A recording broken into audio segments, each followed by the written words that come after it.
হায় হায়, এবার তাওহিদ হৃদয় পেলেন না ছাড়। আর রাগে ক্ষোভে এবার তার গ্রামের বাড়িতে আগুন ধরিয়ে দিল ক্রিকেট সমর্থকরা। মুহূর্তেই পুড়ে ছাই। এমন দৃশ্য দেখে কান্নায় ভেঙে পড়লেন তাওহিদ হৃদয়। প্রিয় দর্শক, বিস্তারিত থাকছে ভিডিওর প্রতিবেদনে। দর্শক, পাকিস্তানের বিপক্ষে সহজ ম্যাচ হাতছাড়া করেছে বাংলাদেশ।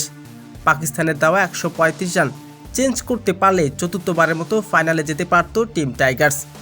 বাংলাদেশের ব্যাটারদের অবহেলার কারণে সম্ভব হয়নি।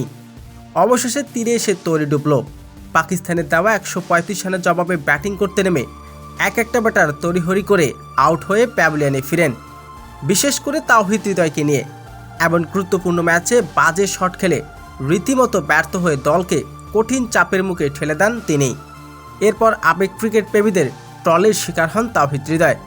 রীতিমতো তার উপর ক্ষোভ ছাড়েন তারা। শেষমেশ ততটুক পর্যন্তই ঠিক ছিল।